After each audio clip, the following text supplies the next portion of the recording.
everybody. Happy 4th of July. Hope you guys get some fireworks today.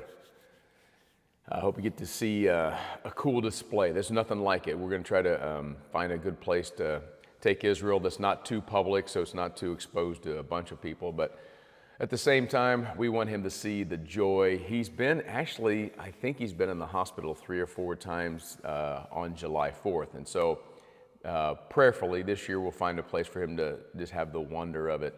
Man, when I was growing up, fireworks were everything. You could buy them.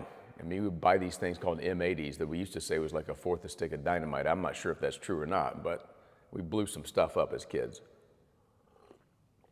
Sparklers and Roman candles and all that kind of fun stuff. When I was a youth pastor back in the day, back in the 1900s, people would come out. We had this farm we rented in Wapella from Jeff and Carol Adams' mom, I think, grandma or something like that. Anyway, we rented it for a couple of years, and we'd have bottle rocket and Roman candle wars with our youth staff, youth sponsors, youth coaches. I don't know what they're called now, but anyway, happy 4th of July, everybody. I hope you think about Freedom Day. I hope you think about the price of freedom, and I hope that freedom makes you think about Jesus Christ, because we are free only in Jesus Christ. Today we're going to continue talking about faith.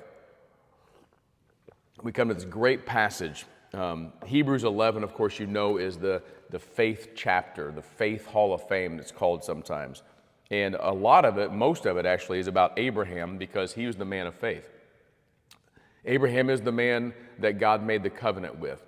Abraham is the man who was considered righteous, right? But he was righteous because of his faith. Remember yesterday we said the righteous shall live by faith. Well, today, Hebrews 11:9, I'm just going to read you one simple verse and make quite a conclusion out of it that I hope will help you increase your faith. How do you get better at believing? Well, I'm going to give you something today from the life of Abraham. Hebrews 11, verse 8. By faith, Abraham obeyed when he was called to go out to a place that he was to receive as an inheritance. And he went out not knowing where he was going. Okay, so number one here is that faith is going in a direction that you don't really know where you're going to end up. Otherwise, it would be directions. Otherwise, it would be follow the instructions. If God would map out my entire life and say, okay, Mike, at age 58, you're going to have this transition, and you're going to move to this place, and you're going to go in that direction. Hey, when you graduate from high school, this is what's next. You're going to get married, you're going to get this job, you're going to live in this town, you're going to have these kids. The truth is that there's times where I wish I knew how it was going to turn out, but God says, here, just trust me. Just go in that direction. I love, this is blatant, blatantly against everything you and I want in life. I want to know how things are going to turn out, and I want to know it's going to be good, and I want to control it and be safe. And God says, hey, Abraham, you're 75 years old. Go to that land over there. Where are we going? I'll tell you when we get there. What do you want me to do in the meantime? I want you to obey.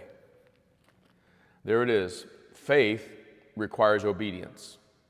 By faith, Abraham obeyed when called out to go to a place. You see, faith in God is exhibited by obedience. So many of us, and I say us because I'm in the same boat, even though I'm a pastor doesn't mean I'm less likely to do this. So many of us want to know how God's going to get us to a certain place, and we want to do it our way. I think God is okay with us going, where are we going, God? Where are we going? Where are we going? Where are we going? Are we there yet? Are we almost there? Like a little kid in the back of a car driving somewhere with his parents. But I think God is not okay with the lack of obedience. And many of us don't get to where God's taking us because we don't do it His way. We don't follow the clear things that He says to us in the Scripture. We try to pour ourselves into money or possessions. We try to pour ourselves into relationships we want to handle. We try to pour ourselves into relationships we know are no good for us, or activities that are no good for us. And here's one thing we know by faith. It's marked by obedience. God says, trust me. Trust me in the direction that you're going, because I'll get you there. but trust me with the rules. Trust me with what I'm giving you. God doesn't give us rules to hurt us. Everything that we obey in God's name is going to be right, and it's going to get us to the place He's taken us. That's what happened to Abraham. Now here's the news. It took Abraham, a long time before he was settled in the land of Canaan. But he obeyed, and he kept walking.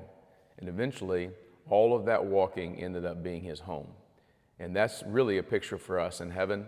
You keep walking by faith with God, and you obey Him, you'll get there. And it's going to be great. God bless you guys. Happy 4th of July.